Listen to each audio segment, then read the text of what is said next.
দাবিতে ফের একবার সরব ট্যাট উত্তীর্ণ চাকরি প্রত্যাশীরা।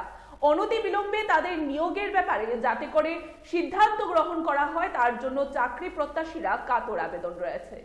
নিজেদের চাকরির দাবিতে ফের একবার সরব হলো ট্যাট কোয়ালিফাইড যুবক যুবতীরা।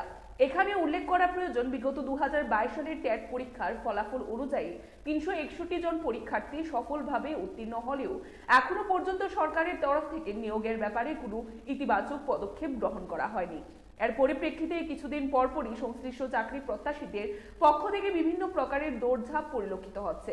ইতিপূর্বেও সংশ্লিষ্ট চাকরি প্রত্যাশীরা রাজ্যের মুখ্যমন্ত্রী থেকে শুরু করে টিআরবিটির সকাশে একাধিকবার অভিযান সংগঠিত করেছেন। এদিকে আজ অবিলম্বে রাজ্যের শিক্ষক স্বল্পতা দূরীকরণের স্বার্থে 2022 সালে উত্তীর্ণ 361 জন ট্যাট কোয়ালিফাইড দেখার যুবক যুবতীদের যাতে করে অবিলম্বে নিয়োগ করা হয় সেই দাবিতে মুখরিত হয়ে সংশ্লিষ্ট চাকরি প্রত্যাশীরা টিআরবিটি দপ্তরে অভিযান সংগঠিত করেন। সংবাদ মাধ্যমের প্রতিনিধিদের সাথে কথা বলতে গিয়ে সংশ্লিষ্ট চাকরি প্রত্যাশীরা বা প্রত্যাশীদের তরফ থেকে দাবি করা হয় ৩৮,০০০ পরীক্ষার্থীর মধ্যে 361 জন উত্তীর্ণ হলেও রাজ্য সরকার অজ্ঞাত কারণে তাদেরকে নিয়োগ করছে না। পাশাপাশি তারা প্রশ্ন করেন, যেভাবে দিনের পর দিন শিক্ষক স্বল্পতা দূরীকরণে ট্যাট উত্তীর্ণদের নিয়োগের দাবি পূরণ হচ্ছে না, সে জায়গায় দাঁড়িয়ে এক ত্রিপুরা শ্রেষ্ঠ ত্রিপুরা কিভাবে গঠিত হবে। সার্বিকভাবে চাকরি প্রত্যাশীদের তরফ থেকে অনতিবিলম্বে তাদের কথা চিন্তা করে নিয়োগের ব্যাপারে ইতিবাচক সিদ্ধান্ত গ্রহণের দাবি ওঠে। বিগত মাস এবং এর আগের মাস থেকে আমরা টিআরবিটি অফিসে আমরা এসেছি। আমরা একটাই কারণ, আমরা টেট পাস করেছি, আমাদের সরকার যেন আমাদের চিন্তা ভাবনা করে। মূলত বিষয়টা হলো আমরা 2022 সালে ডিসেম্বর মাসে আমরা এক্সাম ফেস করি, টেট এক্সাম যেটা, ওইখানে প্রায় ৩৮,০০০-এর উপর আমরা এখানে পরীক্ষায় বসি। পরীক্ষায় বসার পর আমরা দেখলাম যখন রেজাল্ট আউট হলো ৩৮,০০০-এর এক্সাম দেওয়ার পর আমরা 361 জন আমরা টেট কোয়ালিফাই করি। তখন আমাদের মনে খুবই একটা উচ্ছ্বাস সৃষ্টি হয়েছে। ৩৮,০০০ পরীক্ষার্থীর মধ্যে আমরা 361 জন আমরা পরীক্ষায় পাস করেছি। তাতে দেখা গেল আমরা টিআরবিটি আমাদের ছাড়পত্র অতি সত্বর তাড়াতাড়ি দিয়ে দেয়।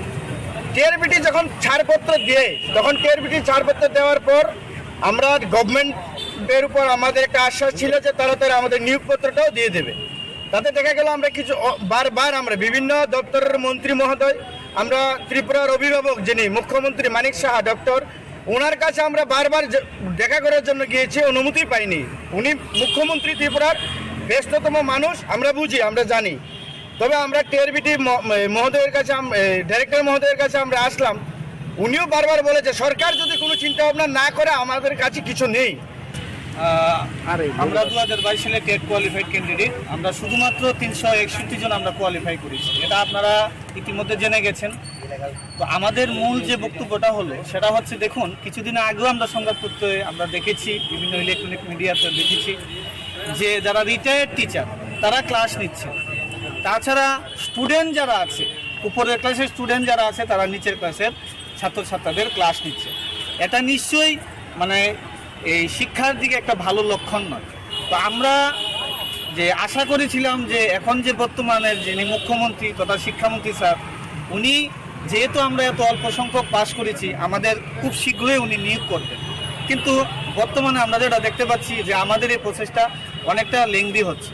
তো আমাদের অনুরোধ থাকবে যে আমরা যারা 361 জন আমরা যারা কোয়ালিফাই করেছি, আমাদের যাতে অতি সত্বর নিয়োগ করা হয়। Report Tripura news.